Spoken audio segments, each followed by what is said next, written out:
ચૂંટણી પ્રચારના અંતિમ દિવસે સરીગામમાં અપક્ષ યુવા શક્તિ વિકાસ સંગઠનની રેલીએ લોકોનું ધ્યાન ખેંચ્યું હતું। સરીગામમાં સ્થાનિક સ્વરાજ્યની ચૂંટણીને લઈ રાજકીય માહોલ ચરમસીમાએ પહોંચ્યો છે। પ્રચારના અંતિમ દિવસે અપક્ષ યુવા શક્તિ વિકાસ સંગઠન દ્વારા જોરદાર શક્તિ પ્રદર્શન કરવામાં આવ્યું હતું। ઉમેદવાર રાકેશભાઈ રાય તથા તેમના સમર્થકો સવારથી જ પ્રચાર મેદાનમાં ઉતરી ગયા હતા। સવારે અંદાજે 10 વાગ્યાથી સરીગામ સરદારનગર વિસ્તારમાંથી ભવ્ય પદયાત્રા રેલીનું આયોજન કરાયું હતું, જે રાકેશ રાયની ઓફિસ સુધી પહોંચી હતી।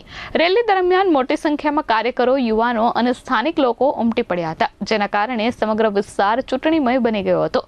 તાલુકા પંચાયત અને જિલ્લા પંચાયતની ચૂંટણીને લઈ સરીગામમાં પ્રચારના રંગીન દ્રશ્યો સામે આવ્યા હતા। અત્રે ઉલ્લેખનીય છે કે આજે ચૂંટણી પ્રચારનો અંતિમ દિવસ છે અને છેલ્લી ઘડી સુધી મતદારોને રીઝવવા તમામ પક્ષ અને અપક્ષના લોકો મેદાને દેખાયા હતા। આજે લગભગ સાંજે 6 વાગે સ્થાનિક સ્વરાજ્ય ચૂંટણીના પ્રચારના પડઘમ શાંત થવા જશે, ત્યારે સરીગામ જિલ્લા પંચાયત મત વિસ્તારની અંદર આજે અમે યુવા શક્તિ વિકાસ સંગઠન દ્વારા વિશાળ રેલીનું પદયાત્રાનું આજે આયોજન કર્યું હતું। તેમાં હજારો લોકો જોડાયા હતા। આટલી બધી ગરમી હોવા છતાં, ટૂંકા સમયમાં જાણ કરવા છતાં ખૂબ મોટી સંખ્યામાં લોકો જોડાયા। એ જ બતાવે છે કે સરીગામ જિલ્લા પંચાયતની અંદર જિલ્લા પંચાયતના અમારા ઉમેદવાર નૂતનબેન, 22 સરીગામ 1 તાલુકા પંચાયતના ઉમેદવાર અરવિંદભાઈ, હું પોતે 23 સરીગામ 2 તાલુકા પંચાયત બેઠકના ઉમેદવાર અને 24 સરીગામ 3 બેઠકના ઉમેદવાર મનોજભાઈ કડુ અને 2 ભીલાડ બેઠકના ઉમેદવાર ડૉક્ટર પ્રમીલાબેન રાવતિયા, અમે 5 જણ ભારે બહુમતીએ જીતવા જઈ રહ્યા છે।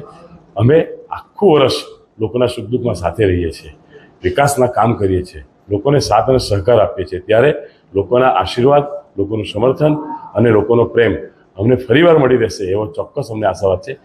સરીગામની જનતા ખૂબ જ સમજુ છે, શિક્ષિત છે, પ્રામાણિક છે અને સજ્જન છે, ત્યારે આવા પ્રબુદ્ધ નાગરિકો, આવા પ્રબુદ્ધ મતદારો ચોક્કસ સાચા ઉમેદવારને, સારા ઉમેદવારને પસંદ કરશે, એમાં કોઈ બેમત નથી।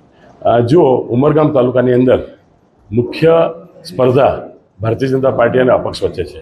આપ સૌ જાણો છો કે સમગ્ર ગુજરાત અને દક્ષિણ ગુજરાતની અંદર ભારતીય જનતા પાર્ટી અને કોંગ્રેસ વચ્ચે કોમ્પ્રોમાઇઝ થઈ ગઈ છે, બંને વચ્ચે સમજૂતી જેવી જ થઈ ગઈ છે, બંને સાથે ધંધો વેપાર કરે છે અને લોકોને માત્ર વિરોધ પક્ષોનો ખાલી દેખાવ કરે છે। ત્યારે અપક્ષે શિક્ષિત ઉમેદવાર, યુવા ઉમેદવાર અને ઉત્સાહી ઉમેદવારને ઉતાર્યા છે।